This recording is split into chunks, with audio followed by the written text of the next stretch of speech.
Hello everyone, welcome back to CSAPIS Academy.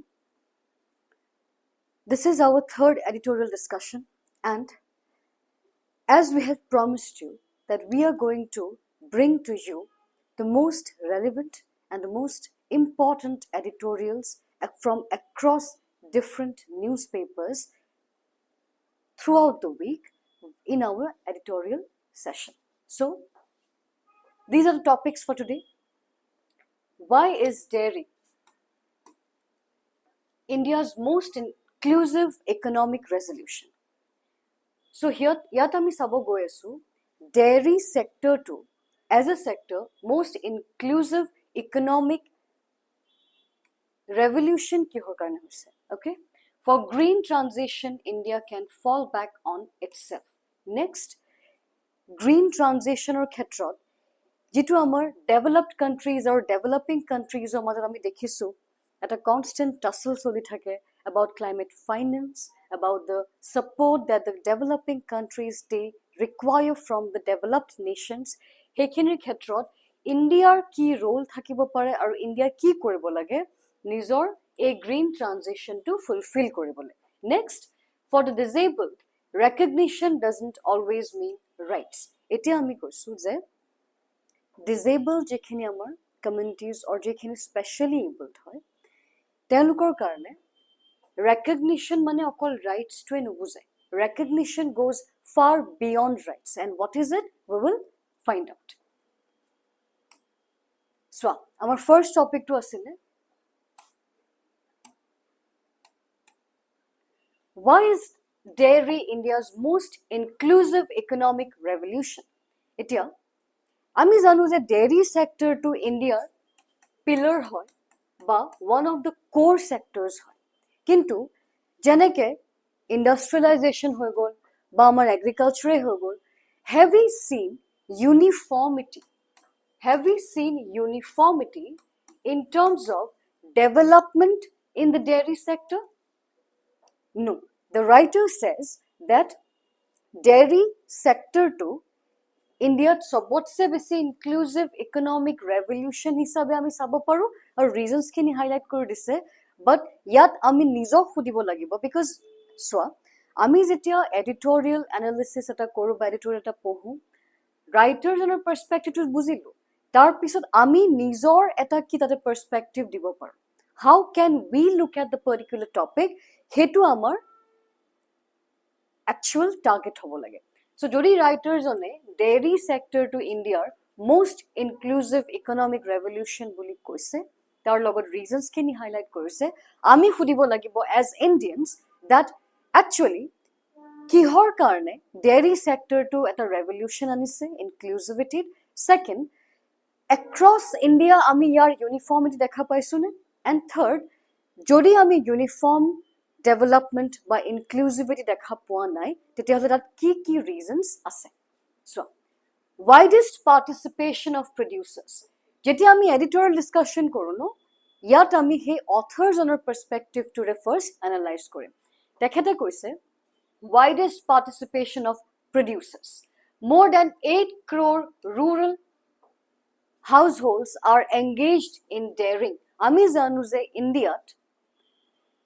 India is known as the agrarian economy, yet rural population dominant hoy and rural economy hoy amar mostly, and so more than 8 crore rural households তেওঁলোক engaged ase dairy, and this is a huge number. Mostly small and marginal farmers.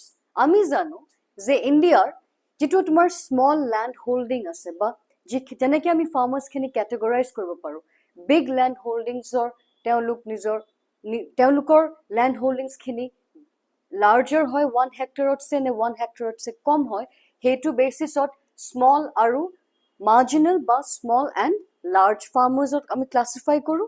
So yate dairying to eta bahut important component hoy inclusivity ba livelihood or karne for the farmers, and yate small and marginal farmers were basically involved ase. Why? Because the small and the marginal farmers তেওঁলোকৰ লগত cattle থাকে নিজৰ, and when they have got the cattle plus they have got a plot of land, then they can integrate the cattle. নিজৰ cattle খিনি তেওঁলোকে use কৰিব পাৰে অকল agricultural productivity কাৰণে নহয়, but dairy products কাৰণেও, so that তেওঁলোকৰ এটা diversification of income হয়. Diversification of income. Milk provides daily cash income. আৰু আমি জানো যে milk এনেকুৱা এটা commodity হয় যিটোৰ পৰা daily cash income পাব আমাৰ খেতিয়কসকলে. Unlike seasonal agriculture, আমাৰ ইকনমিখন কৃষি প্ৰধান হয়, right? আৰু এই farmers centric বা agricultural based economy খনত farmers খিনি কাৰণে important কি হৈ যায়, and because it is mostly a rural economy, cash income. আৰু dairy তেওঁলোকক হেতু সুযোগ দিয়ে cash income generate কৰিবলৈ, unlike seasonal agriculture, because agriculture seasonal হয় হেতু আমি জানো. আৰু কিহৰ কাৰণে seasonal হয়? Because India যেটো agriculture হয়, it is dependent on the monsoon. আৰু য'ত climate change is a reality, আমি দেখিছো যে pattern বা আমাৰ যেটো cycle of seasons হয় ন, হেতু ইয়াতে interrupt হৈছে, হেতু disturb হৈছে, আৰু সেই অনুযায়ী আমাৰ agriculture to disturb হৈ গৈ আছে. And so the farmers can no longer depend on agriculture alone. What they have to club with agriculture যাতে তেওঁলোকে নিজৰ income খিনি sustainable কৰিব পাৰে. Sustainable মানে যেটো বস্তু continue হ'ব, হেতু হ'ব dairy industry টো. Income from dairying acts as a buffer during crop failures. আমি জানো যে disasters হলে, climate change or karone, or for any other reason, বা connectivity issue হলেও, farmer pra যেখিনি production হয় আমাৰ কৃষকসকলৰ, সেইখিনি বস্তু মাৰ্কেটত গৈ নাপায়.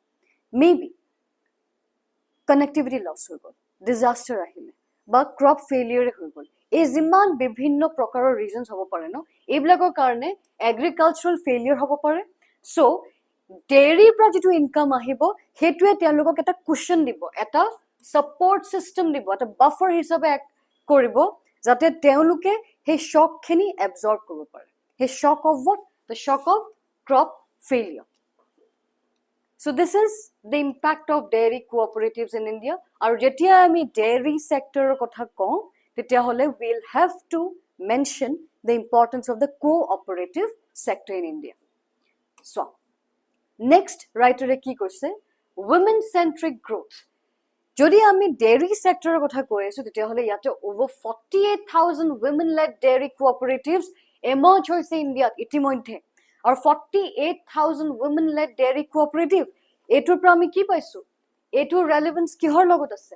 Definitely আমাৰ GS1 ৰ লগত আছে, right? Indian society. Next GS3 লগত আছে, inclusivity, inclusive development. Next যদি আমি ইয়াতে ethics point of view আৰু essay point of view পৰাও চাওঁ, তাতো আমি reference দেখিম.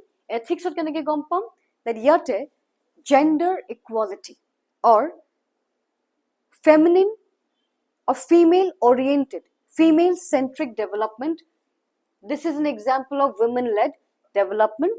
And women led development or the khub bhal example hisabe ami chabo paru the women led dairy cooperatives. Okay, next dairying increases female asset ownership. It is why India jeti ami asset ownership or kotha kono সদায় এটো এটা problem হিসাবে দেখা দিছে. কিহৰ কাৰণে? because আমাৰ female পপুলেশনৰ property ওপৰত ownership right to খুবেই কম আছে, right? যদি আমি historically চাওঁ, why? Because of the historical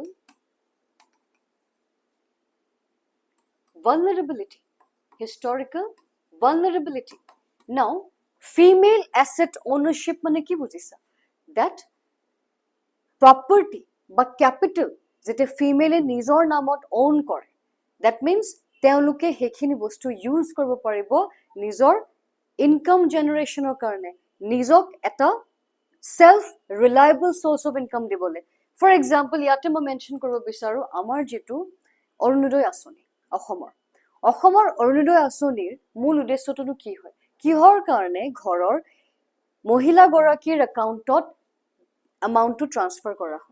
হেতুটো মেল জনৰ একাউণ্টটো দিলে হল হয়, ফ্যামিলিটোৱে পাবহে লাগে. but the idea is female of ownership right, female of he habit to anibo lage jitu telukor traditionally nai of owning assets, of owning cash. Aru jetia telukor tat he ownership right na thake tetia hole telukor definitely ami dekhim confidence to affect hoy, their confidence gets affected. Aru jetia manu confidence build nohoy tetia teluke sahohi na pabo te nijor skill development koribo paribo, nijor education or ba higher education or karone kiba steps lobo paribo, or if she is a mother then nijor সন্তানৰ প্ৰতি যেটো education লৈ পেলাই সজাগতা তেওঁৰ হেতু নাথাকিব. And that is why everything starts with what? Everything starts with a word to মনত ৰাখিবা, entitlement. Entitlement. Entitlementৰ meaningটো কি হয়? Ownership. যেতিয়া আমি কাবাক right দিও that yes you are the owner of this particular thing, that means তেওঁৰ confidence building হ'ব. Next, decision making power. আমি জানো যে অকল ownership right দিলে নহব, decision making power লাগে, so that democracy to আমি grassroot levelৰ পৰা practice হোৱা দেখা পাওঁ. So ইয়াতে daring increase কৰিছে female or asset ownership, decision making power and financial inclusion. Ultimate goal এটো হয়.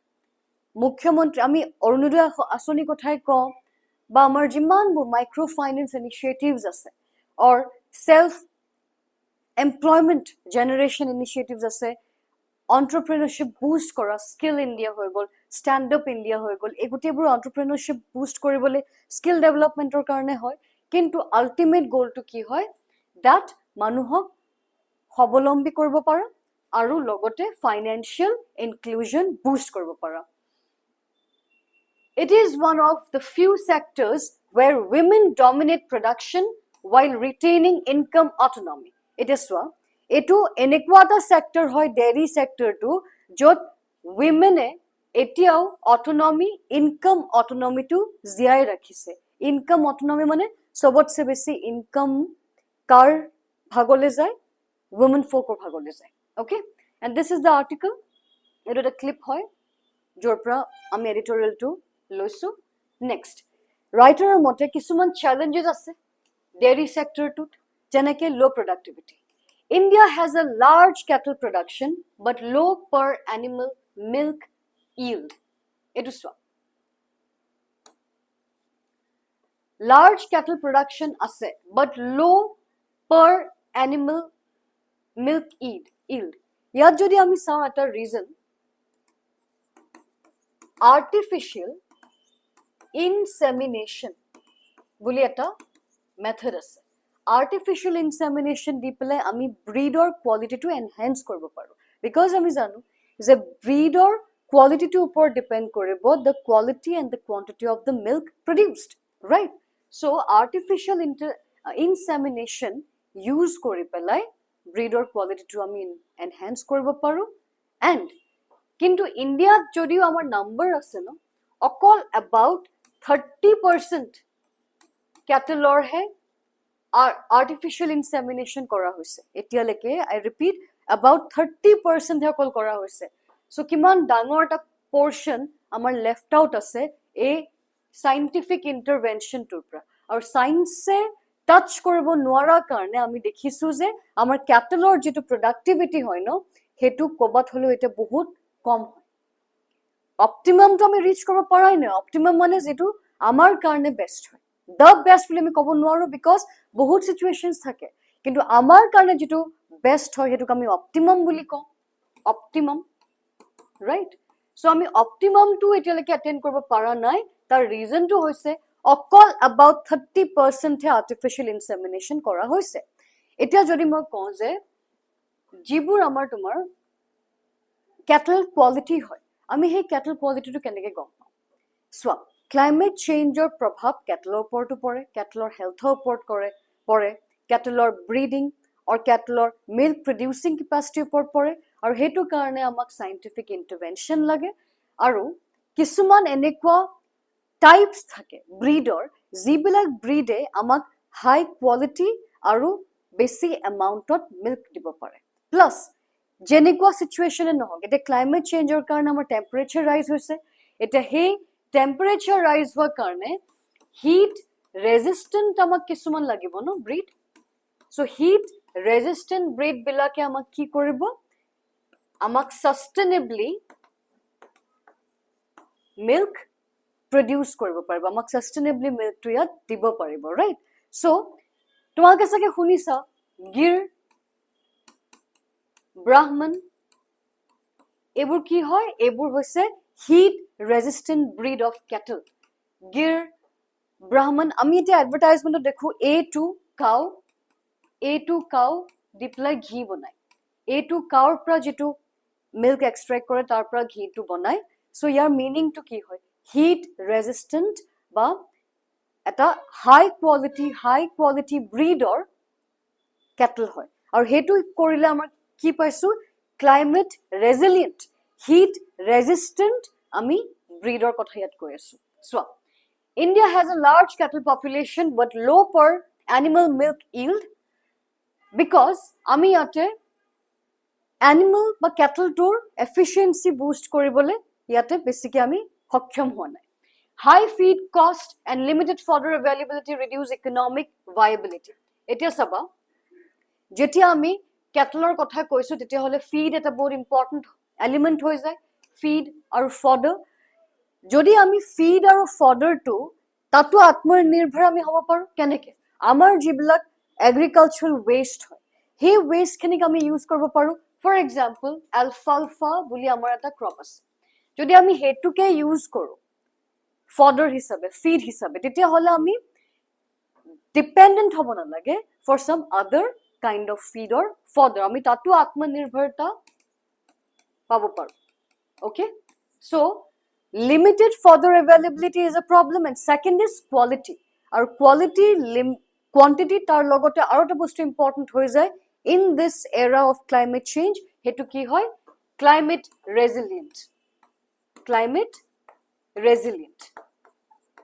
okay next uneven cooperative penetration it is so moi lecture to beginning ot koisilu je cooperative sector jodio India eta bahut dangor example hoy community participation or success of tothabiu guti Indian ami hetur benefit iteleke dekha nai north east example hoy jodi ami amulor example lo amul to Gujarat ot start hoisil right aru amule the revolution ani disile jor pra ami milkot or dairy self sufficient hoisilu 2024 ot white revolution 2.0 government launch korisile etia a white revolution 2.0 hetwe boro korise amar jitu cooperative sector success asile no with amul story jitu Gujarator pra ahisile hetu ami replicate koro bisarisu across India aru hetu ami replicate keneke koro parim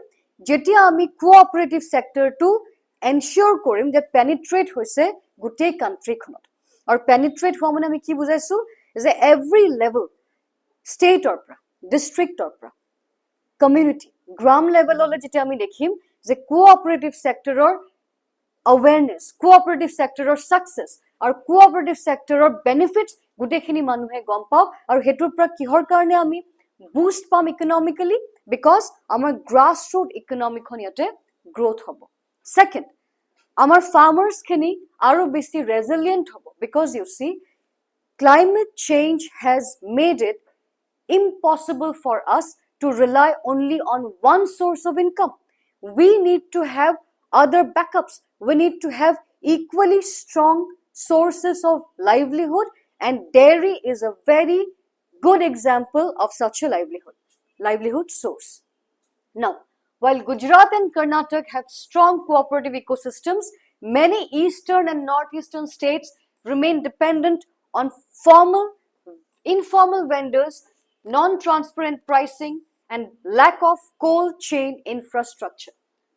Eta bostu monot rakhiba jetia ami jikono agricultural commodity kotha koisu we are referring to a perishable good or perishable good mane jar shelf life to bahut kom hoy or shelf life kom hua mane bahut digholia time or karone ami jodi transportation ot hetu bostu rakhu tetia hole tar quality to deplete what chances বাঢ়ি যায় there are higher chances that the quality would be depleted so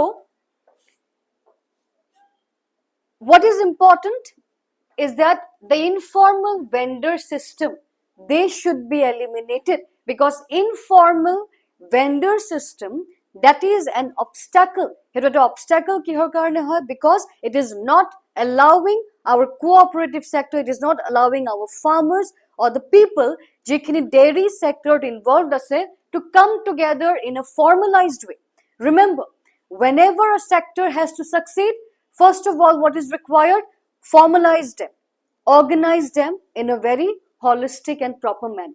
And once you are able to formalize them, that is when you see that all the efforts can be integrated. Remember, integration of efforts is very important. And when I say integration of efforts, it means the vendors, the local community, and the markets. Okay, the local community, the vendors, the market, we have a proper connectivity set. So how is it possible? Only when we integrate all these layers and only when there will be proper formalization. So what is the key here? Formalization. Okay, next. And the lack of cold chain infrastructure. Remember, whenever we talk about any agricultural commodity, the cold chain or the supply chain becomes very important and how to enhance the strength or how to enhance the flow of the supply chain only when we ensure cold chain storage capacity only when we ensure that the chilling mechanism or the core cold storage mechanism is in the right place. Okay, যেতিয়ালৈকে cold storage facility to আমি develop নকৰো তেতিয়ালৈকে আমাৰ যিমানখিনি farm produce আছে or আমাৰ যিমানবোৰ agriculture produce আছে ন তাৰ quality to আমি কেতিয়াও ensure কৰিব নোৱাৰো এটা দীঘলীয়া টাইমৰ কাৰণে আৰু হেতু কাৰণে qualityও কমি যাব with time plus perishable good hoy so adha amount maybe ami utilize koriboi nwarim by the time it reaches the consumers fine next current challenges in the dairy sector it is so writer highlight korise challenges kisuman ami dekhilu duta challenge ki ki ase third challenge to ki hoy lack of integrated supply chains lacks a national level cold chain grid আমি জানো যে ইন্টিগ্ৰেশন is the কি যদি আমাক success লাগে যিকোনো লেভেলত ন তেতিয়া হলে আমি এটা প্ৰপাৰ নেক্সাস বনাব ট্ৰাই কৰিব লাগে আৰু গোটেই কান্ট্ৰিখনত যদি এটা প্ৰপাৰ গ্ৰিড থাকে national level cold chain grid that means seamlessly একো অসুবিধা নোহোৱাকে সিমলেসলি ডেইৰী প্ৰডাক্টস বোৰ আমি ওয়েস্টৰ পৰা ইষ্টৰলে নৰ্থৰ পৰা সাউথলে আৰু ভাইসি ভাৰ্সা আমি ট্ৰান্সপোৰ্ট কৰিব পাৰিম আৰু হেতুৱে কি বুষ্ট কৰিব আমাৰ ন্যাশনাল যেটো ডেইৰী সেক্টৰ হেতু প্ৰমোট কৰিব আৰু বুষ্ট কৰিব and ultimately আমাৰ যিবোৰ ডেইৰী প্ৰডাক্টস হ'ব হেবোৰ গ্লোবালি বহুত বেছি ফৰ্মিডেবল হৈ যাব গ্লোবালি ফৰ্মিডেবল মানে গ্লোবালি তাৰ ষ্ট্ৰেংথটো বাঢ়ি যাব গ্লোবাল প্ৰেজেন্সটো বাঢ়ি যাব okay next spoilage losses remain high বেয়া হৈ যোৱা চান্সটো কমি যায় যদি আমাৰ ইন্টিগ্ৰেটেড সাপ্লাই চেইন থাকে বিকজ ইয়াতে কষ্ট আৰু টাইম ওভাৰৰান এই দুটা বস্তু ৰিডিউস হ'ব cost and time overrun to komibo jitu karone spoilage losses hegita bostu komibo jitu amar etia problem ase that spoil bahut beshi hoy so the spoilage losses they remain very high okay next fragmented farm to market links reduce value addition it is wrong farm to market links hebur fragmented hoy aru hetue ki kore value addition to reduce kore ফাৰ্মৰ পৰা মাৰ্কেটলৈ যেতে proper linkage নাথাকে ট্ৰান্সপোৰ্টেশনৰ পছুৱা তোমালোকে খেতিয়ক এজনে গ্ৰ' কৰিলে নিজৰ প্ৰডিউচটো সেইটো মাৰ্কেটলৈ আহি পাওঁতে যদি এটা বহুত দীঘলীয়া টাইম লাগি যায় বা তাতে ব্ৰেকছ আহে দেন হোৱাট উইল হেপন সেইটোৱে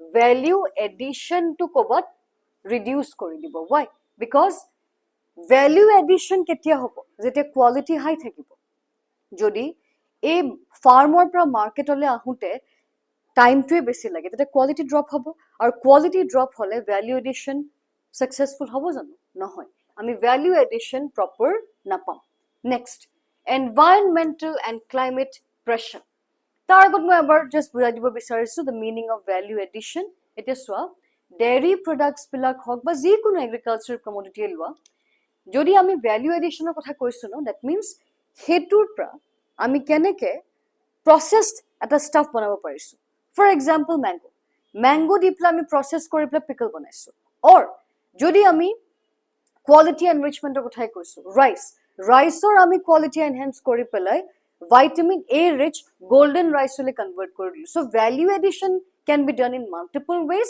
য'ৰ পৰা আমি তাৰ লাইফ স্পেনটো ইনক্ৰিজ কৰিছোঁ আল্টিমেট গ'লটো কি হয় যে মাল্টিপল ডাইভাৰ্চিটি আমাক লাগে সেই পাৰ্টিকুলাৰ প্ৰডাক্টৰ পৰা আমি কি ভেৰাইটি অফ প্ৰডাক্টছ বনাব পাৰোঁ য'ৰ পৰা লাইফ স্পেনটো ইনক্ৰিজ হয় next environmental and climate pressures heat stress reduces milk yield আমি জানো যে ক্লাইমেট চেঞ্জৰ কাৰণে বহুত বেলেগ ধৰণৰ বায়'লজিকেল সাইকোলজিকেল ক্ৰাইচিছ হয় অকল হিউমেন বিংছৰে নহয় এনিমেলছৰো হয় এণ্ড চিমিলাৰলি কেটলৰো হয় আৰু কেটলৰ খুব বেছি আমি তাৰ ইম্পেক্টটো ফেচ কৰিব লগা হৈছে বিকজ ইণ্ডিয়া এতিয়াও এগ্ৰিকালচাৰেল কাণ্ট্ৰি হয় we are on the path towards industrialisation but এতিয়ালৈকে আমি কমপ্লিটলি ইণ্ডাষ্ট্ৰিয়েলাইজ হোৱা নাই আমি এতিয়াও এগ্ৰিকালচাৰেল কাণ্ট্ৰিয়ে হয় and because we are an agrarian economy or an agricultural economy,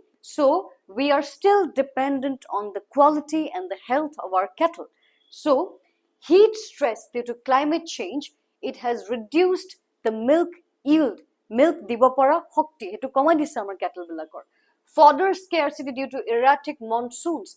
Fodder crops like maize, sorghum are highly sensitive to climatic variants. It is so. Fodder scarcity, mane cattle or feed, if that is reduced, then what will be the result? If the fodder quality is dropped or if the fodder availability drops, both can impact the health of our cattle.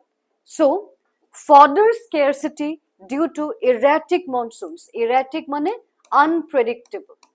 যিটো আমি দেখিছোঁ যে যিটো আগতে সিজন আছিলে এতিয়া সেই সিজন বা সেই প্যাটাৰ্ণটো চেঞ্জ হৈছে okay next emerging disease pressures require upgraded veterinary systems now disease have also become diversified earlier the diseases were just 5 in number I'm just giving you an example if earlier the diseases were 5 in number maybe today due to the impact of climate change, global warming, increased heat and temperature, lack of rainfall. Now, maybe the diseases are emerging. And when we say emerging, it means the number can be multiplied now. Okay? So, emerging disease pressures, it requires what? Require upgraded veterinary systems. And that is why amar jitu veterinary system ase, jitue tent কৰিব পাৰিব আমাৰ Kettle হেল্থটো সেইটো আমি upgrade কৰাৰ অতি প্ৰয়োজন হৈছে এতিয়া নেক্সট ৰাইটাৰে ছাজেষ্ট কৰিছে ৱে ফৰৱাৰ্ড ইয়াতে so' move from volume to value shift focus from raw milk to value added products এতিয়া চোৱা আমি অকল কোৱান্টিটিৰ ওপৰত ফ'কাছ দিলে নহ'ব ভলিউমৰ ওপৰত ফ'কাছ কৰিলে নহ'ব আমি ফ'কাছ কৰিব লাগিব ভেলিউৰ ওপৰত and what is the value here ইয়াতে আমি ভেলিউৰ কেইটামান টাৰ্মছ দি পেলাই বুজিব লাগিব value means definitely quality second is its sustainability মানে কিমান টাইমৰলৈকে ভাল হৈ থাকে without perishing third is availability and consistency because we know that যদি আমি ডায়েট পইণ্ট অফ ভিউৰ পৰা চাওঁ, ইণ্ডিয়াৰ যিটো আমাৰ ডায়েটৰী পেটাৰ্ণ আছিলে, গ্ৰীণ ৰেভলিউশ্যনৰ পৰা we became more carbohydrate rich diet country, okay? কিন্তু আমি এতিয়া বুজি পাইছোঁ যে কাৰ্ব ৰিচ হ'লে নহ'ব, we need to increase our protein intake. আমাৰ প্ৰটিন ইনটেকটো আমি ইনক্ৰিজ কৰিব লাগিব, and we know' that dairy products, milk, it is a very rich source of protein. Tar logot jekhini processed dairy products thake hebilak amar direct source hoy of fat. So we need protein plus healthy fat for a sustainable endurance, amar proper physical mental health lage. And today we know the awareness about health has gained a lot of importance today. Earlier, we were not much aware about the importance of health, but today we understand. Jodi amar demographic dividend, if we have to focus on reaping our demographic dividend, that means what? Our benefit from the population structure, then definitely we'll have to focus on the health. Okay? And when we say health, it is directly related to our diet. Next. Whey protein, long shelf life, milk nutrition products, this will increase farmer margins and global competitiveness. So etia jodi ami milkor pra farmers khini focus shift kore due to the milk based products, for example cheese, whey protein, long shelf life milk nutrition products, tetia hole ki hobo okol India te tar demand to increase no hobo, but global level to amar farmers khiniye compete koribo paribo he products khini loi pelai. Okay? Next, build integrated cold chain. It is so ami gom palu cold chain or importance to ki hoy, because perishable goods hoy agricultural commodities bor. Now integrated cold chains ami build koratu oti proyojon hoy te India karone jodi amar milk sector ba dairy sector to ami boost koribo lage. Now investments in village level chilling units, it is so chilling units bor okol eniko hole nohobo that at a particular level ase, for example state level, district level. Okay? Decentralization amak lage, decentralization amak lage at every level and every initiative. Or jodi ami yate decentralization ko tetia hole gram level importance to bahut bahi jay. So village level chilling units amak lagibo ba cold storage mechanism, scientific processing facilities amak lagibo kihor karone, so that ami scientifically dairy products bor process koribo paru, or process kori pelai ultimately we can produce commodities or products which have longer shelf life. Modern packaging plus modern packaging that ami invest koribo lagibo. Why? Because it is so modern packaging mane ami ki bujisu,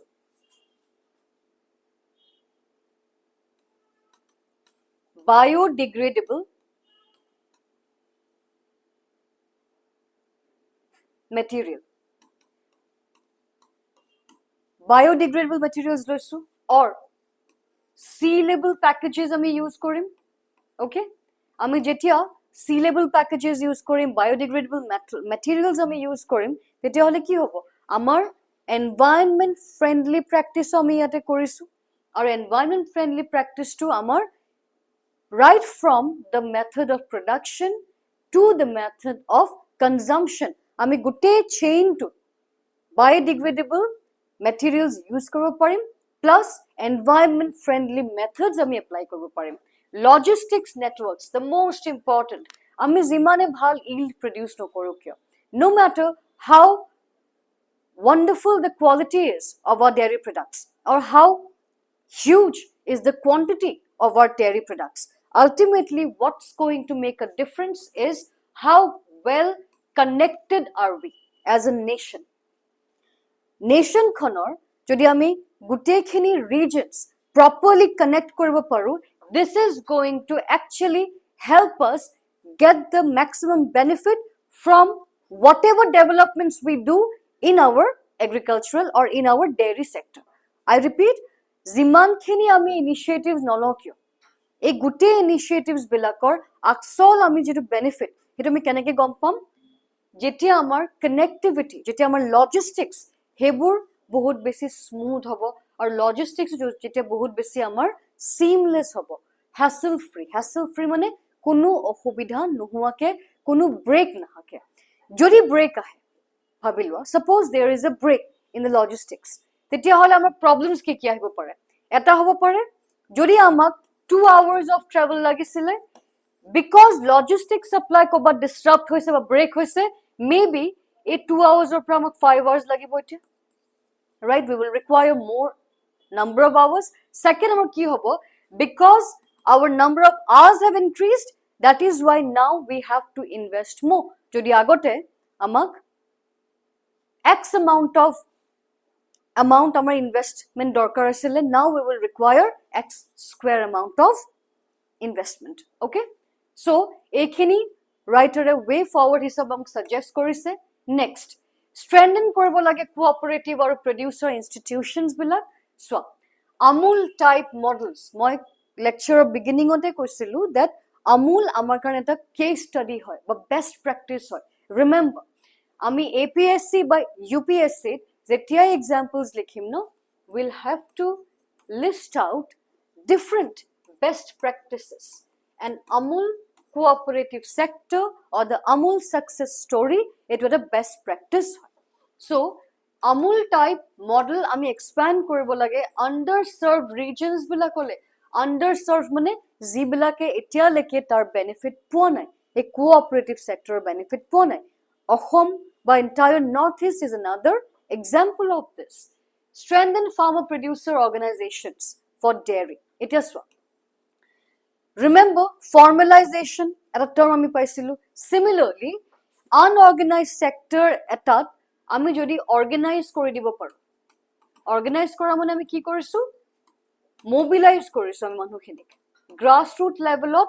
We are ensuring that we are mobilizing the farmers. They're coming together. তেওঁলোকে নিজৰ যিখিনি resource আছে সেইখিনি পুল in কৰিছে বা একেলগে collectively তেওঁলোকে তাত ৰাখিছে so that they can use it.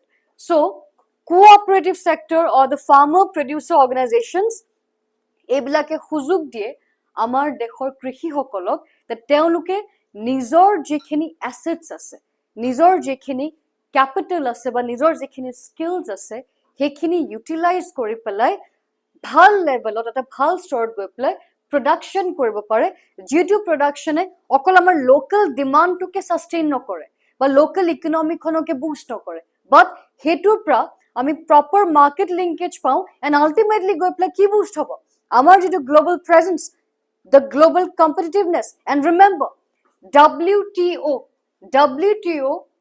তাৰ ৰোলটো বহুত ইম্পৰ্টেণ্ট হৈ যায় যেতিয়া আমি এক্সপৰ্টছৰ কথা কওঁ. ইণ্ডিয়ান এক্সপৰ্টছ বিলাকৰ যদি আমি কোৱালিটি এনহেন্স কৰিব লাগে তেতিয়া আমি WTOৰ পৰা স্যাংশনছ খিনিৰ বাচিব পাৰে.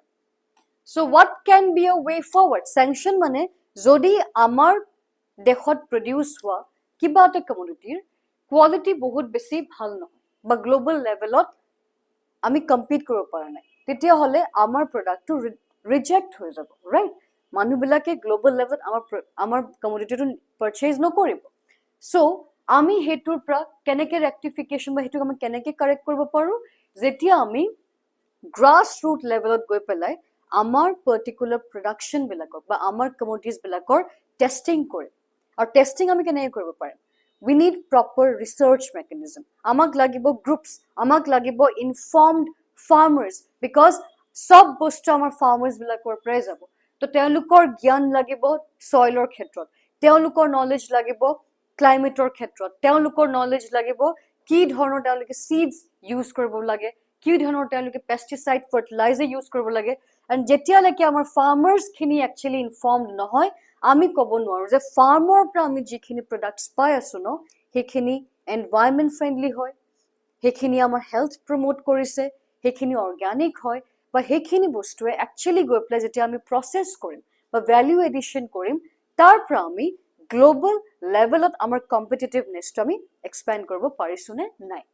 Next, promote climate resilient daring, develop heat resistant breeds এটা চোৱা climate resilient dairying hawk বা climate resilient agriculture hawk that is the need of the hour কিহৰ কাৰণে because climate change or karne impact ami protectu sector dekha paisu okay similarly jodi ami dairy sector or kotha specifically at refer koru tete hole heat resistant amak breeds lage example ami ki paisilu gir brahman ebur kisuman breeder naam hoy aru ei heat resistant breed bilak keneke beleg hoy telukor he cattle bilakor jitu tumar skin thakibo that is very thin.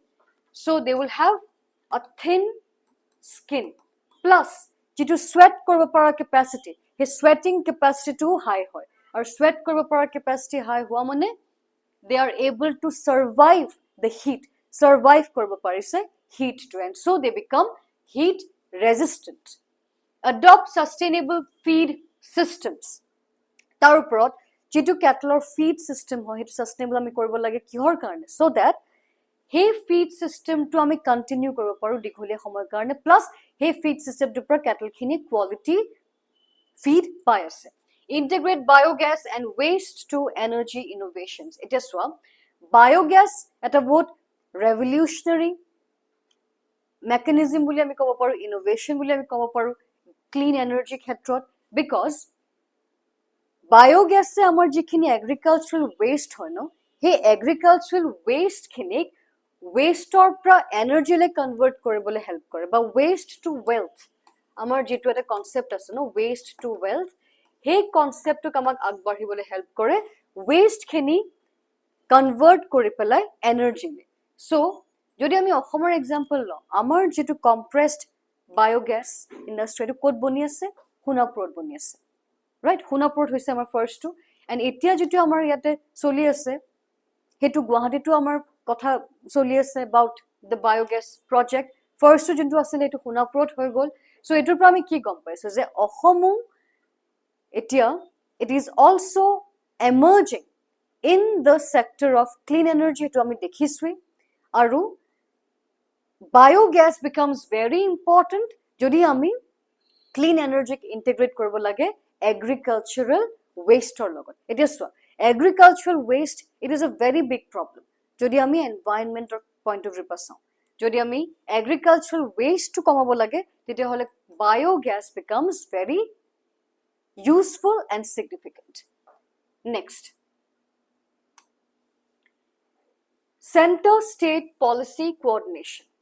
National dairy policies must synchronize with state level laws on cattle movement, further development, veterinary infrastructure. This one national dairy policies bilake synchronize kora mane integrate korise okay jodi kobat yat ata asile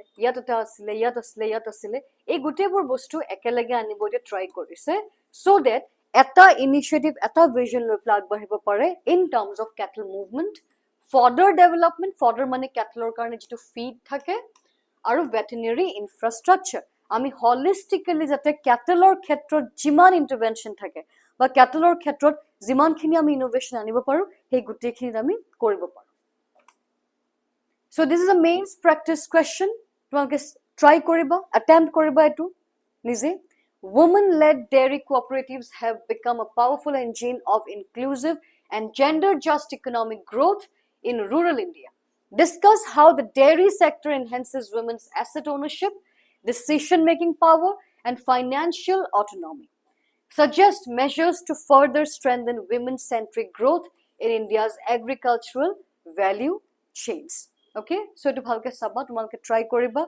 Go back to the discussions and based on the discussions and your own interpretation, try to answer this.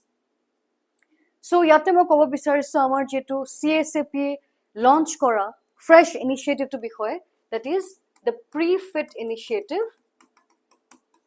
A pre-fit initiative or bhitor ami tumalukole eta free section aru eta paid section anisu free section or bhitorot 3000 MCQs tumalke paba you are getting 3000 MCQs under the free initiative and under the paid initiative you will be provided with 12000 MCQs So in total 15,000 MCQs তোমালোকে পাই আছা under our pre-fit initiative. So তাতে 120 full length test হব and তোমালোকে এটো বস্তু আমাৰ CSAP app টোৰ পৰা access কৰিব পাৰিবা the paid session আৰু free initiative টো কাৰণে you don't have to go anywhere তোমালোকে গুটেখিনি free of cost paba 3000 MCQs and plus daily Monday to Saturday we are going to bring to you through the YouTube live sessions and you are also going to get the idea of elimination technique keneke ami elimination technique to properly use koribo lage aru ami accuracy to aru beshi increase koribo paro okay next it is what কিহৰ কাৰণে আমি prelims to qualify কৰিব লাগিব because you see the mains exam itself is very interesting আমি mains লিখিব পাৰটো আমাৰ কাৰণে বহুত ডাঙৰ opportunity হয় you know why because mains লিখিব আমি যেতিয়া পাৰো তেতিয়া হলে আমি আমাৰ analytical skill টো নিজে টেষ্ট কৰিব পাৰো আমি বুজি পাওঁ যে আমি প্ৰেছাৰ কিমান হ্যান্ডল কৰিব পাৰিছো কম টাইমত কম ওয়াৰ্ড লিমিটছত আমি কিমান ধুনিয়া এটা আনসাৰ লিখিব পাৰো from all the knowledge that we have gathered within that course of 1, 2 or 3 years okay আৰু হেতু কাৰণে তোমালোকে focus korba prelims or upor so that তোমালোকে mains bhalke likhiba para and the editorial section is going to help you ace and do very well with your analytical skills etia aha our second topic today for green transition India can fall back on itself GS paper 1 or relevance ase yate Indian society geography development theme jodi ami saw sustainable resource use India's traditional ecological knowledge system regional disparities in access to renewable energy infrastructure because ami janu je India's sub region or equal access nai renewable energy karone impact of green transition on livelihoods aru ei jetu green transition loise India hetu karone amar livelihoods bilakor upor impact ki porise especially in coal dependent regions because ami yat janu the coal dependent regions bilakot vulnerability is right vulnerability in terms of economy in terms of culture and social recognition yani ke Chhattisgarh Jharkhand etc climate induced vulnerabilities and the need for a resilience based development model same jodi ami green transition or kotha koi asu tetia hole yar backup to ki hoy ba ya solution to ki hoy eta resilience based development model so GS paper 2 pra ami keneke etor importance pam governance policy international relations jodi ami themes saw climate governance this is one theme reforms required for green transition okay climate governance or ki reforms lage jodi ami green transition koribo lage next center state coordination renewable energy targets or upor policy frameworks national action plan on climate change ami janu atta ase right national action plan jeneke hydrogen or upor ase then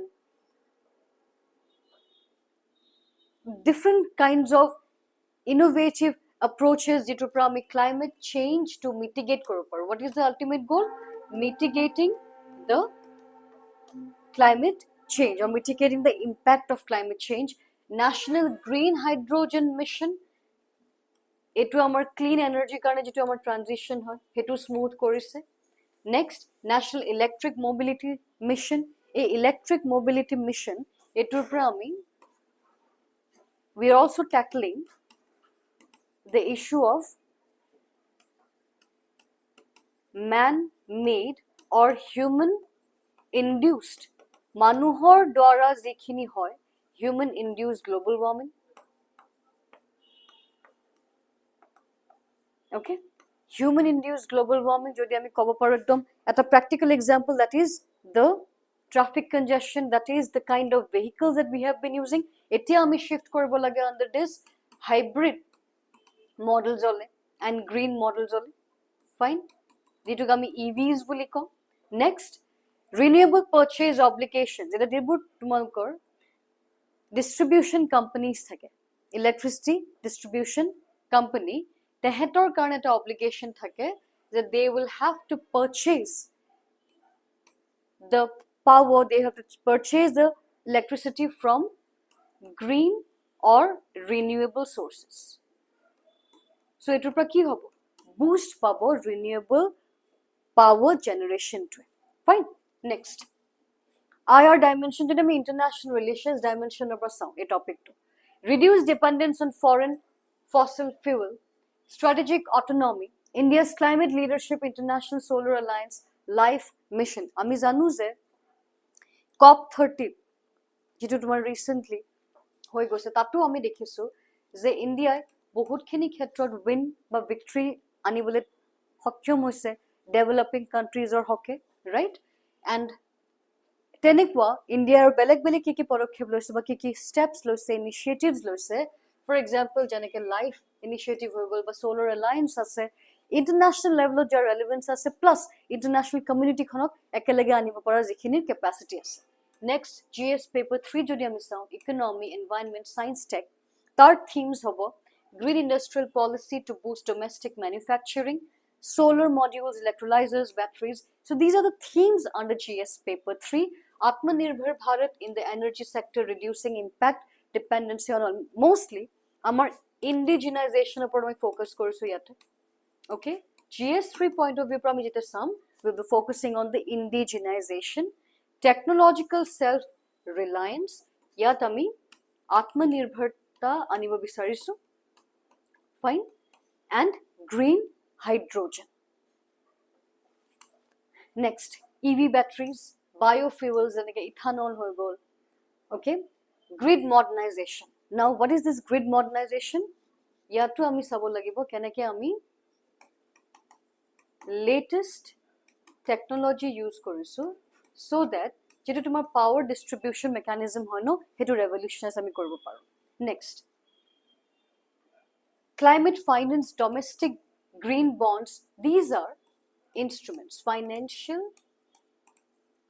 instruments.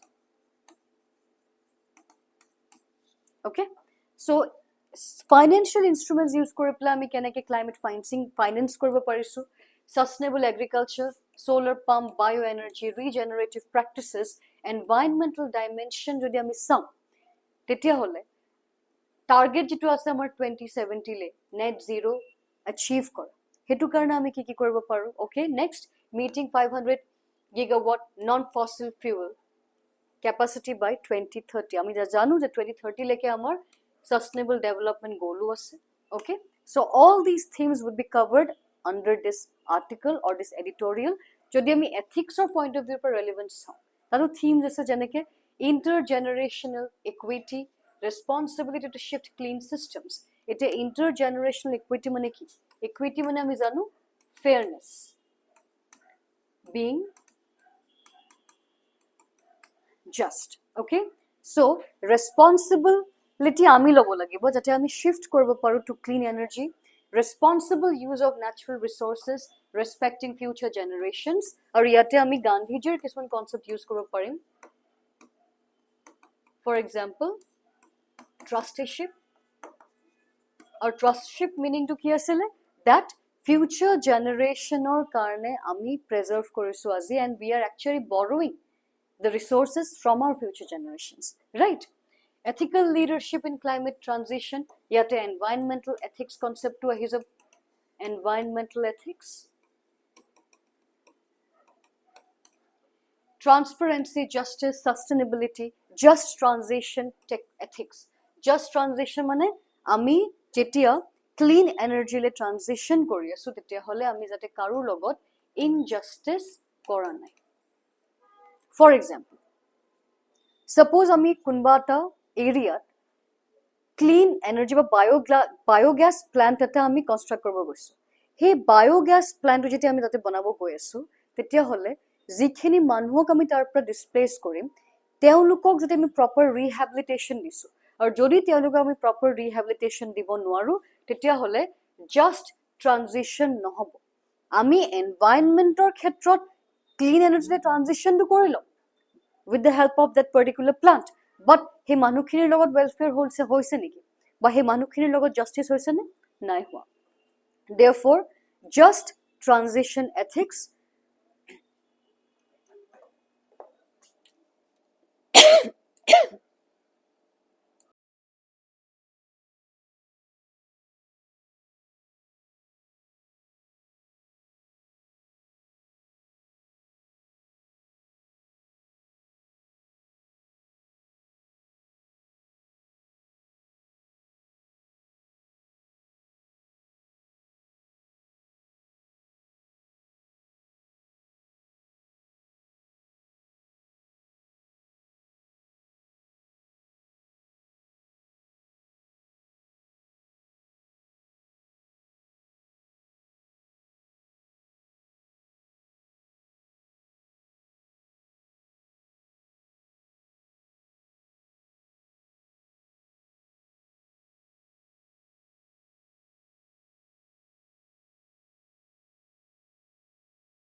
Okay.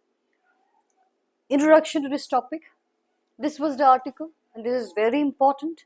This article examines India's green energy transition. See, the basic idea behind this article is that কেনেকে যিবোৰ developed countries আছে, developing countries আছে, তেওঁলোকৰ মাজত যদিও opinion class, যদিও climate finance লৈ পেলাই তেওঁলোকৰ যিখিনি ডিমাণ্ড আছে ডেভেলপিং কাণ্ট্ৰিজৰ আৰু ডেভেলপড কাণ্ট্ৰিজবিলাকে যিটো প্ৰমিছ কৰে তাত আমি দেখা নাপাওঁ সিমিলাৰিটি।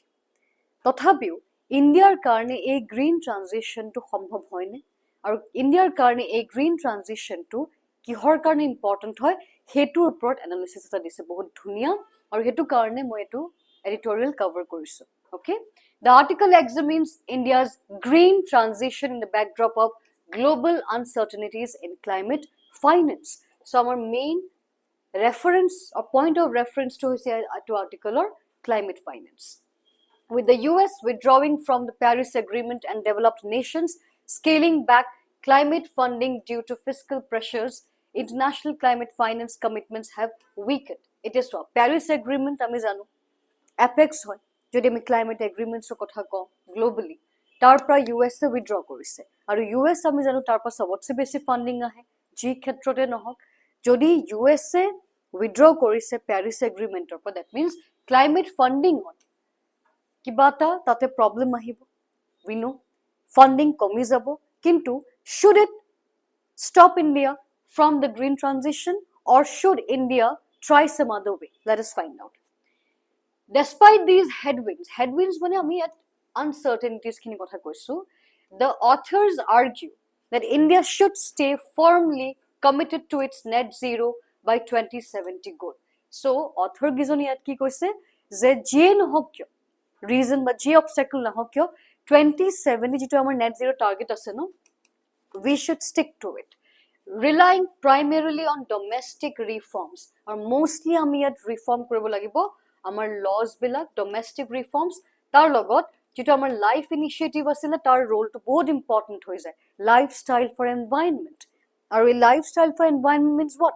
Everybody is a stakeholder, প্ৰত্যেকজন ইণ্ডিয়ান ষ্টেক হোল্ডাৰ হয়, অকল গভৰ্ণমেণ্ট বা অকল পাৰ্টিকুলাৰ কিছুমান কমিউনিটিজ বা অকল এডমিনিষ্ট্ৰেশ্যনে নহয়, এভৰি চিটিজেন অফ ইণ্ডিয়া তেওঁলোক চব ইয়াৰে ষ্টেক হোল্ডাৰ হয়। ষ্টেক হোল্ডাৰ মানে we are involved in this, we are somehow impacted by this, right? So primarily depend hobo domestic reforms or upot and private sector capacity upot, ar tar upot amak ki lagibo government ok eta helping hand lagibo from the private sector. Next, global context jodi ami saw, climate diplomacy and inequity, it is what climate diplomacy means what? ক্লাইমেটৰ এজেণ্ডাটো লৈ পেলাই আমি যেতিয়া নেগোচিয়েশ্যনছ কৰোঁ বেলেগ বেলেগ countries বিলাকৰ মাজত, সেইটোক আমি ক্লাইমেট ডিপ্ল'মেচি বুলি কওঁ। আৰু inequity মানে হৈছে being fair এতিয়া ক্লাইমেট ডিপ্লোমেচিৰ ক্ষেত্ৰত আমি ফেয়াৰনেছটো কেনেকৈ কানেক্ট কৰিব পাৰোঁ স্পেচিয়েলি যিখিনি গ্লোবেল সাউথ কাণ্ট্ৰিজ হয় বা যিখিনি ডেভেলপিং কাণ্ট্ৰিজ হয় তেওঁলোকে বেছিকে ইনজাষ্টিছৰ ভিক্টিমছ হয় বিকজ যিখিনি ডেভেলপড ৱৰ্ল্ড হয় বা ডেভেলপড কাণ্ট্ৰিজ হয় ইণ্ডাষ্ট্ৰিয়েল ৰেভলিউশ্যন বা ইণ্ডাষ্ট্ৰিয়েলাইজেশ্যন তাতে ষ্টাৰ্ট হৈছিল তেওঁলোকৰ যিটো ইণ্ডাষ্ট্ৰিয়েল ৰেভলিউশ্যন হৈছিলে সেইটো কাৰণে পলিউশ্যন হৈছিলে পলিউশ্যন হ'ল গ্লোবেল ৱাৰ্মিং হ'ল আৰু তাৰ যিটো ইম্পেক্ট সেইটো আজি ডেভেলপিং কাণ্ট্ৰিজবিলাকে বেছি পাই আছে বিকজ আমি এমাৰ্জিং হয় আমাৰ ইকনমিজবোৰ জাষ্ট লাহে লাহে এতিয়া গ্ৰ' হৈছে আৰু আমাৰ তাত সিমানখিনি ইকনমিক ষ্ট্ৰেংথ নাই যে আমি সেই ডেভেলপড কাণ্ট্ৰিজবিলাকে কৰি যোৱা যিটো ক্লাইমেট ইমবেলেঞ্চ হয় বা যিটো ক্লাইমেট ডেমেজ হয় সেইখিনি আমি তেওঁলোকৰ হেল্পৰ অবিহনে আমি নিজে সেইটো বস্তু কাৰেক্ট কৰিব পাৰোঁ চ' হোৱাট ডু উই নিড আমাৰ নিজৰ ৰিচাৰ্চটো ষ্ট্ৰং হ'ব লাগিব চ' ডেট আমাৰ কাণ্ট্ৰিখনত আমাৰ চিটুৱেশ্যনটোত আমাৰ ডেম'গ্ৰাফিৰ অনুযায়ী বা আমাৰ পপুলেশ্যনৰ এছপিৰেশ্যনছ তেওঁলোকৰ যিখিনি লিমিটেশ্যনছ আছে সেইখিনি অনুযায়ী আমি নিজৰ পলিচিজখিনি আনিব পাৰোঁ তাৰ লগত এনভাইৰনমেণ্ট ফ্ৰেণ্ডলি প্ৰেক্টিচেছ প্ৰমোট কৰিব পাৰোঁ আৰু তাৰ লগত আমি ৰিচাৰ্চ ডেভেলপমেণ্টত কাম কৰিব পাৰোঁ আৰু তিনিটা বস্তুৰ কাৰণে আমাক কি লাগিব we will need funding at every stage আৰু এই ফাণ্ডিংটো আমি অকল নিজৰ পৰা আনিব নোৱাৰিম আমাক লাগিব ডেভেলপড কাণ্ট্ৰিজবিলাকৰ help because first thing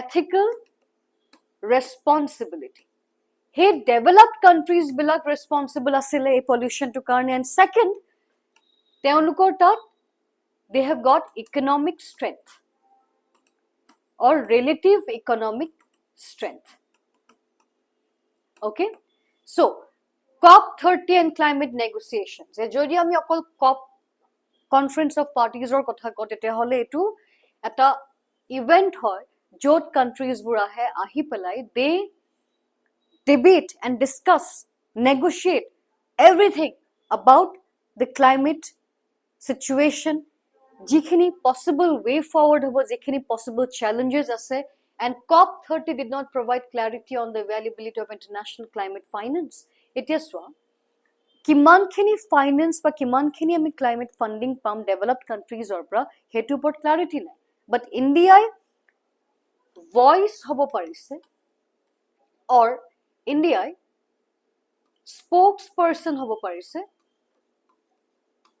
global সাউথৰ কাৰণে বা ডেভেলপিং কাণ্ট্ৰিজবিলাকৰ বিহাফত বিকজ ইণ্ডিয়াই সেইটো বস্তু তেওঁলোকক হাইলাইট কৰি দিছে that this is your responsibility okay developed countries have failed to fulfill their pledge of $100 billion per year and projections of $300 billion per year by 2035 remain uncertain it is why india in fact ki pitch korise billions nohoy trillions ot lagibo amak funding west e promise korisile amak $100 billion hetu unfulfilled hoy ase he promise to but india pitch korise based on the clauses of the COP30 based on the clauses of the international agreements that amak trillions of lagibo climate finance from the developed world and hetu karne gute global south countries they are coming together and India has been actively voicing the opinion collectively on behalf of the global south or the developing world The US withdrawal weakens global climate leadership and erodes trust in multilateralism. It is so. আমি জানো যে মাল্টিলেটাৰালিজম এটা concept হয় যৰ পৰা আমি দেখিছো যে বেলেগ গ্ৰুপিজমছ বনিছে ডিফাৰেণ্ট এজেন্ডাজ লৈ পেলাই এণ্ড USA উইথড্ৰ কৰিছে পেৰিছ এগ্ৰিমেণ্টৰ পৰা আৰু পেৰিছ এগ্ৰিমেণ্টৰ পৰা উইথড্ৰ কৰাৰ কাৰণে এটা বহুত ডাঙৰ ছাপোৰ্ট চিষ্টেম নোহোৱা হৈ গৈছে for the climate funding agenda globally and hetue somehow erode korise ba decrease korise trust in multilateralism je ei je groupings bur hoy ei je different countries bur ekelage ahi pele commitment die ba commit kore kiba ta particular issue le plan environment hok or humanitarian groundsতে হওক or human rightsতে হওক তাত ক'বাত আমি এতিয়াও fail হৈছো নেকি okay question raise কৰে north south divide এতিয়া আমি দেখিছো যে নৰ্থ সাউথ ডিভাইড অলৰেডি আছে ডেভেলপমেন্টৰ ক্ষেত্ৰত আৰু ক্লাইমেট চেঞ্জ এই ক্লাইমেট ফান্ডিং ইস্যুটোৱে নৰ্থ সাউথ ডিভাইডটো আৰু বঢ়াই বঢ়াই গৈ আছে developing countries argue climate action must be supported by climate finance কিহৰ কাৰণে ৰিজনছ দিছে অথৰ্ছ বিলাকে ইয়াতে ৰিজন দিছে that historical responsibility এটা আছে why because we have just now discussed তেওঁলোক ethically responsible হয় because they were the ones to start আমি কাৰ কথা কৈ আছো global north বা যিখিনি developed world ৰ কথা আমি কৈ আছো developed nations common but differentiated responsibilities এতিয়া চোৱা common responsibility মানে towards the climate change but differentiated মানে global south or responsibility relatively কম হয় than the global north because global north countries বিলাক তেওঁলোক reason আছিলে a particular imbalance to বা a particular entire climate change reality to that is why common যদিও differentiated responsibilities আছে technological gaps তাৰ লগতে আমি জানো যে ইকোনমিক ডেভেলপমেন্টৰ যদি ডিফাৰেন্স আছে সো টেকনলজি ক্ষেত্ৰতো ডিফাৰেন্স আছে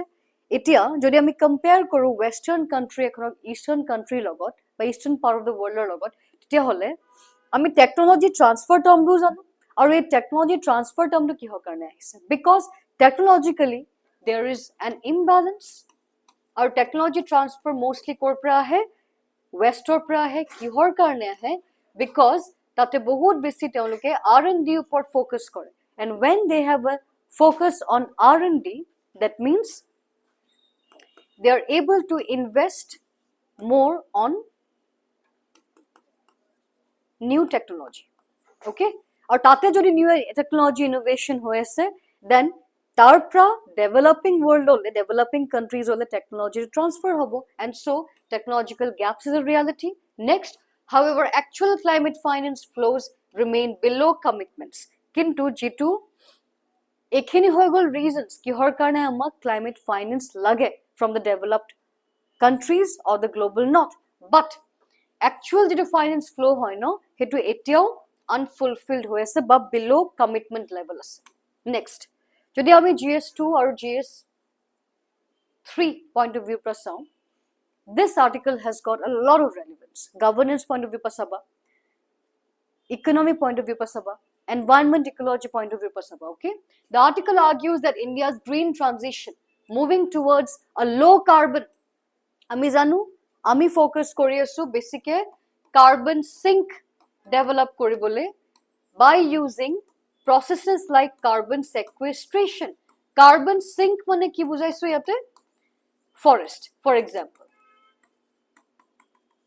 jibilake carbon to atmospheric carbon to absorb kori pela store kori rakhibo pare aru he process to jitu ami use koru carbon sink bonabole hetuk ami ki boli koisu carbon sequestration eta hobo naturally jodi ami plantation basically koru jodi ami basically afforestation reforestation koru amar natural carbon sinks boni boni goi ase kintu jodi ami carbon sequestration korisu janeke ami atmospheric carbon to yapa trap korbo try korisu so that we can preserve it we can store it hetuk ami carbon sequestration boli kom now net zero carbon economy can be achieved primarily by mobilizing domestic resources and reforms even as global climate finance remains uncertain so ami amar domestic resources to mobilize korbo paribo lagibo domestic resource mane amar yate kiman possibility ase যে আমি revenue generate করব পারো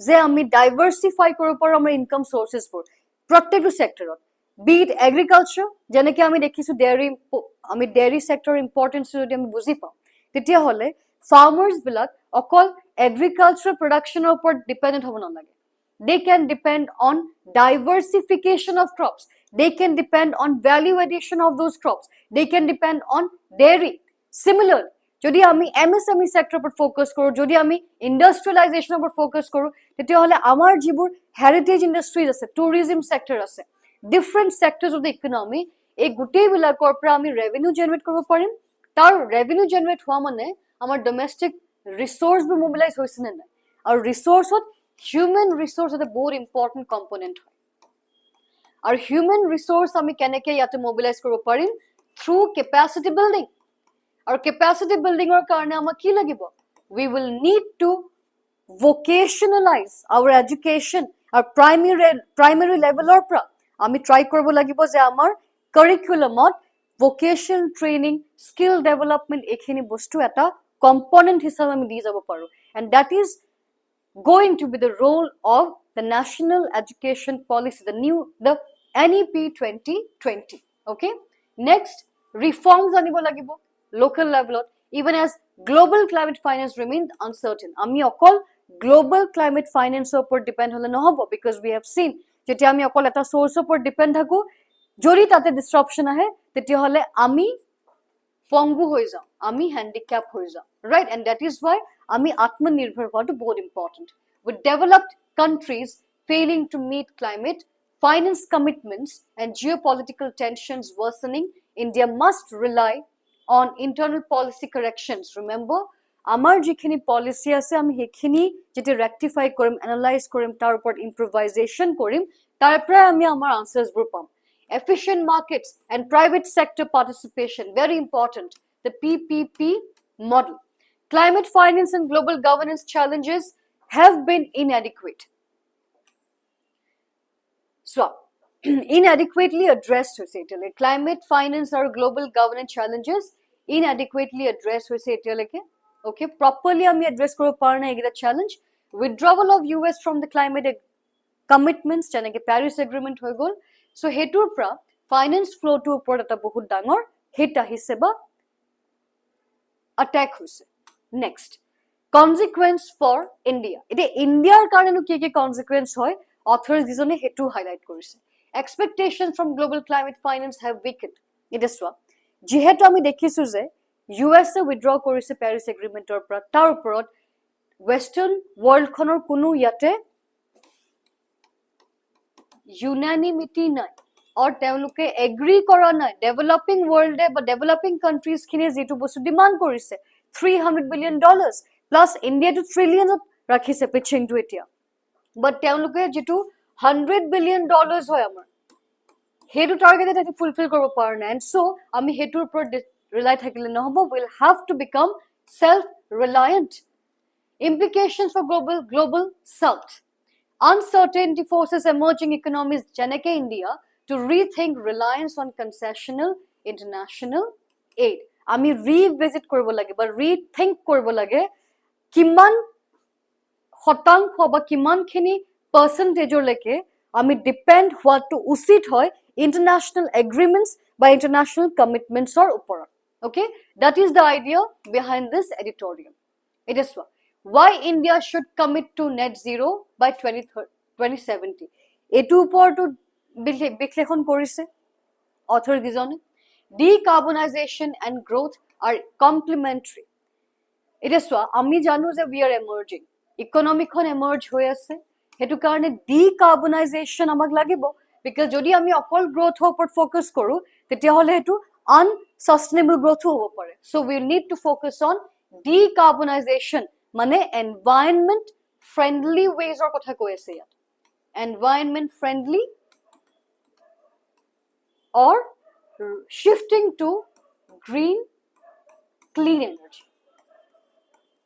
okay next sustainable development does not require sacrificing growth so yat author jone eta kotha highlight korise je etu nohoy je amak growth lage at the cost of sustainable development ba sustainable development jodi amak lage ami growth hot sacrifice koribo laibo no duita hand in hand ami nibo pare আমি যদি নিজৰ domestic resource খিনি utility two বুজি পাও স্ট্ৰেংথ two বুজি পাও আৰু domestic লেভেলৰ বাই পলিসিজ খিনি এবাৰ ৰিভিজিট কৰো ওকে মাল্টিপল ইন্ডিয়ান মডেলস আছে demonstrate India can grow rapidly while reducing emissions intensity এতিয়া আমি emission intensity to আমাৰ কমাব ট্ৰাই কৰিব লাগিব that should be our goal ultimately decarbonizing peak emissions can be achieved within a decade with the right policy so ultimately আমি peak emissions খিনি 10 বছৰৰ ভিতৰতে আমি ৰিডিউস কৰিব পাৰিম যদি আমি right policies খিনি আনিব পাৰো despite global uncertainty and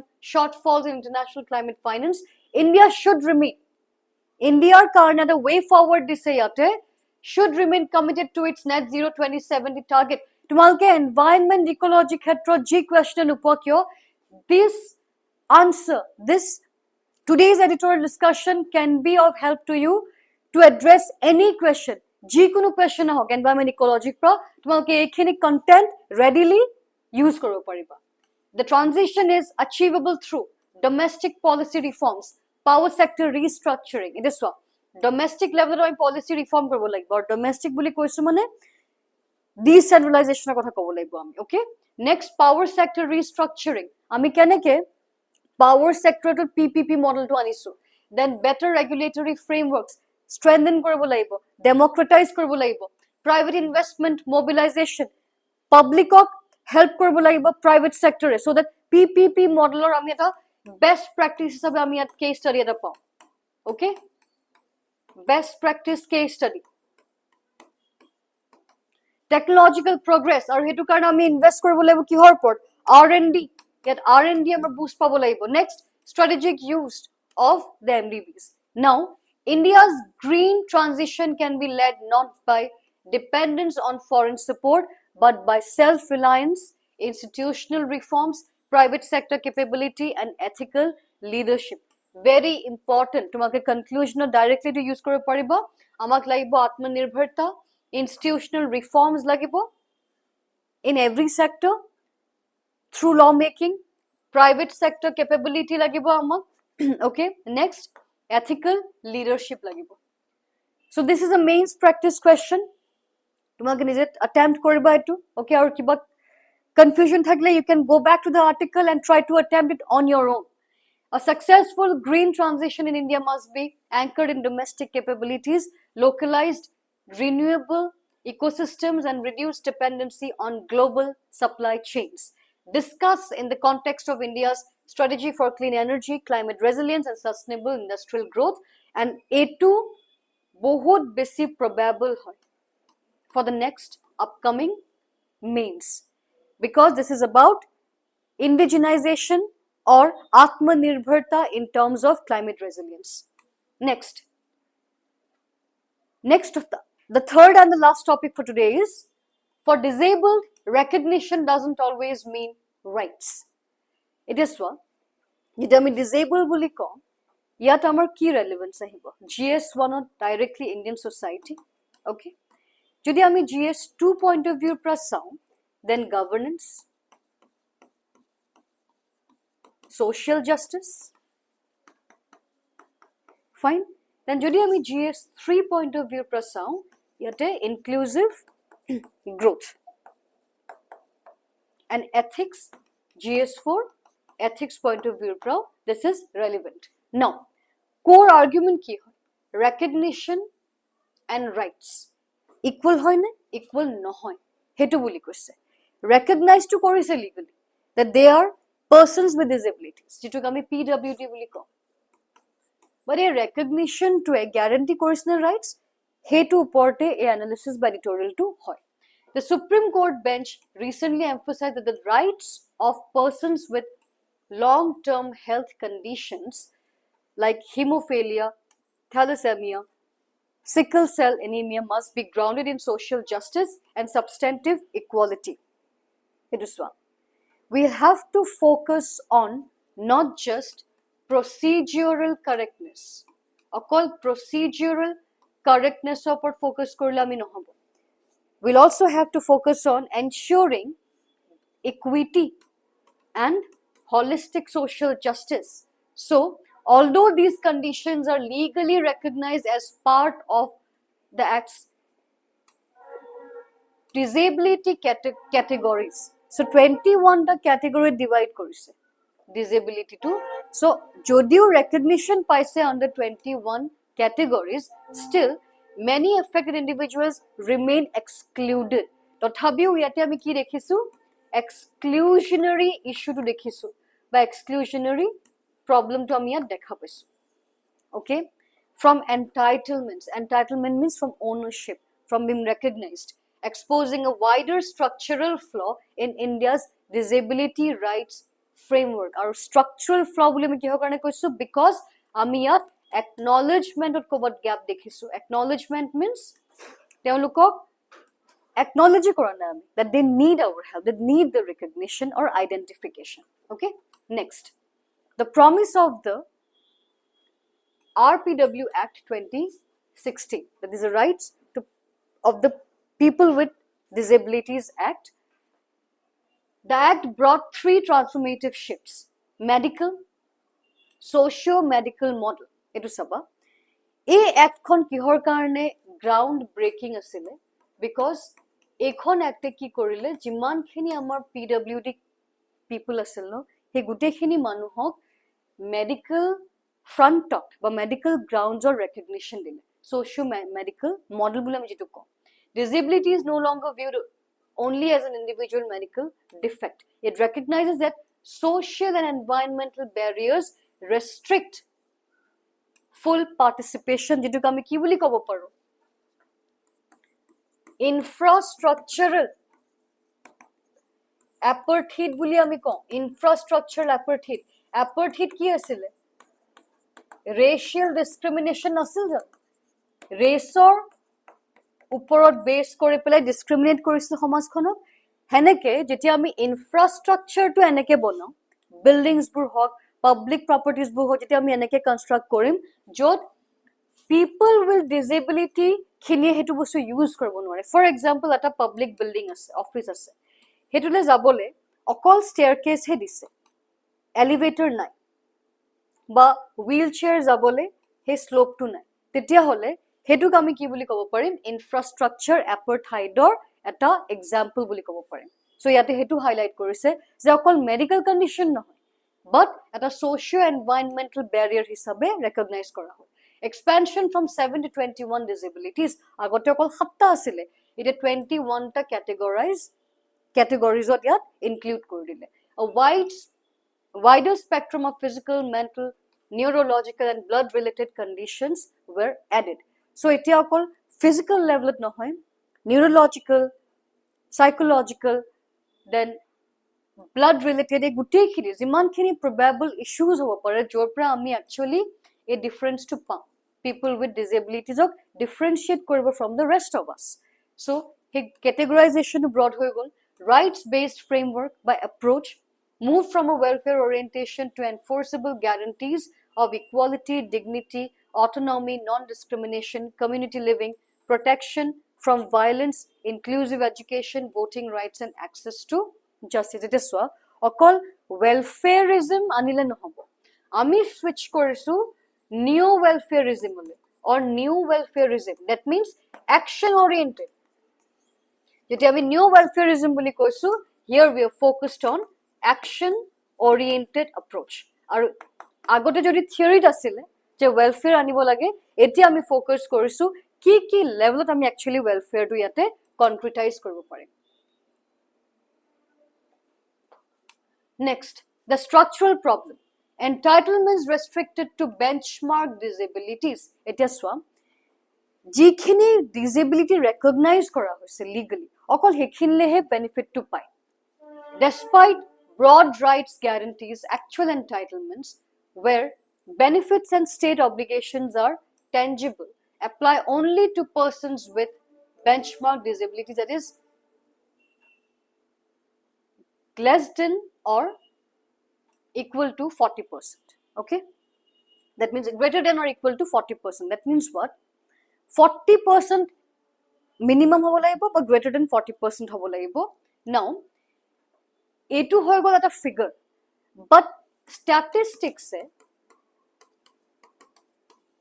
cover kore ne complete jitu reality hoy not every time generally আমি কি দেখা পাইছো statistics এ justify করব নোয়ারে actual reality to right so despite broad rights guarantees actual entitlements হেবলাকৰ বাহিৰো যেখিনি অকল আমাৰ benchmark disability আছে বা legalized হয় হেখিনি হে পায় actual benefits খিনি major entitlements linked to benchmark disabilities janake 5% reservation in higher education 4% reservation in government jobs free education 6 or 18 years of ভিতৰত এইখিনি হে আমাৰ benchmark reservation হয় তাৰ বাহিৰতো আমাৰ ৰিকুৱাৰমেণ্টছ আছে বাট সেইখিনি বস্তু একচুৱেলি আনসাৰ্ভ বা আনফুলফিল্ড হৈ আছে Certain financial and social security schemes reflect exclusion despite recognition. Recognize kora hoise, but etio exclusionor underot teluk ase ba or they are victims of the exclusionary process. Many persons whose conditions are legally defined as disabilities do not fall within benchmark criteria or face classification issue. Aru kisuman to eniko ase, jibla categorize kora nai.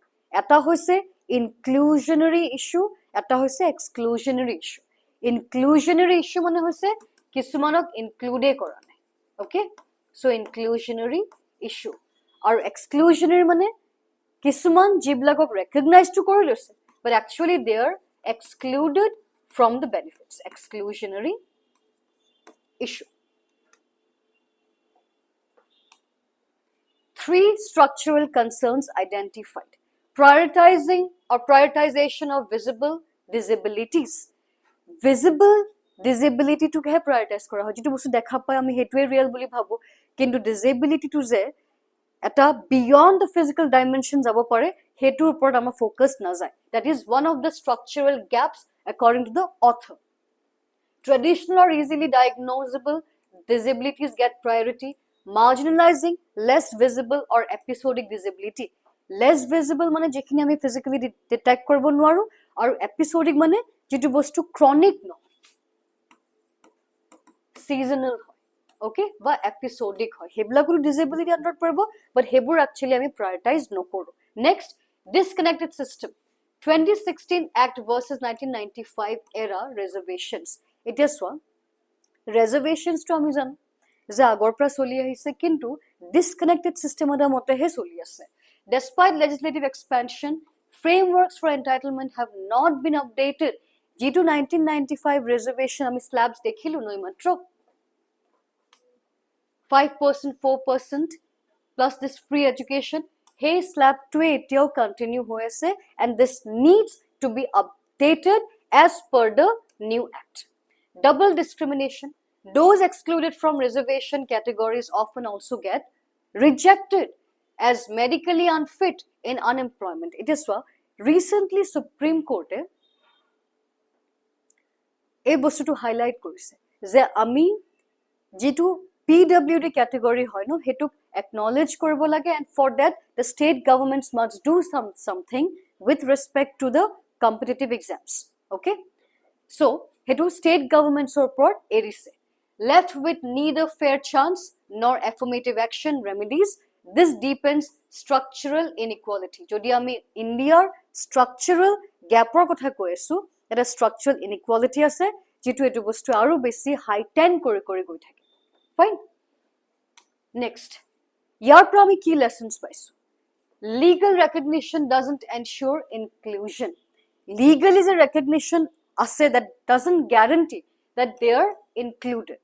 So the case highlights that recognition must be linked with enforceable entitlements. The thing is, recognize to korila legally, but tar logot entitlement to acknowledgeable koribo lage so that manukhini prothomote they are identified and then they also have ownership. They also have the benefits. Fine. Rights should translate into material improvements, not stay symbolic. So the idea is, ami welfareism opera ahi pelai action based welfareism ole ahi bolage. Next, the RPW Act's objectives of equality, dignity, participation and inclusion remain unrealized for many groups. A favorable judicial intervention could address this design flaw and push for comprehensive disability inclusion. So this was about our discussion on this article. Now it was just tumalke sailoba. This explains the difference between equality and equity. Okay, equality mane hoise ami yate consider nai kora differences bor just sobor karone equal help by assistance di disu, and equity is ami equal assistance dia nai ami saisu kak ki requirement hetur based on ami yate fair hobo try korisu, and equity jot ase that means fair. আৰু আমাৰ টাৰ্গেটটো কি হয়? This plus liberal society এখন। আৰু liberal society in terms of social recognition কেনেকে যে সব মানুহক আমি এনেকুৱা সুবিধা দিছো তেওঁলোকৰ নিজ অনুযায়ী য'ত বেলেগকে discrimination বা বেলেগকে injusticeৰ কোনো স্কোপে নাথাকে। So this is a mains practice question. তোমালোকে নিজে এইটো attempt কৰিবা, go through the article and lecture টো ভালকে আকৌ এবাৰ analyze কৰিবা and then attempt this question. Fine. So this is it from today's and this week's editorial discussion. আশা কৰিলো তোমালোকে উপকৃত হলা and উপকৃত হবা যিখিনি চাবা এই editorial discussions বোৰ, and CSAP IS Academy has always stood by the students, the aspirants for the examination, and we promise you that আমি আগলৈও continue কৰিম এই series টো, and তোমালোকৰ যদি নিজৰ কিবা inputs আছে, if you want that আৰু কেনেকৈ আমি better কৰিব পাৰো, please let us know.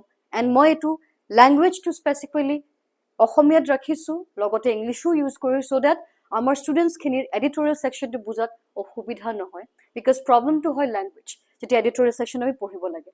So I'm trying to help the aspirants with the language part, and I hope that তোমালোকে তাৰ utility টো বুজি পোৱা and benefit টো তোমালোকলৈ reach হওক. Thank you so much. See you in the next week.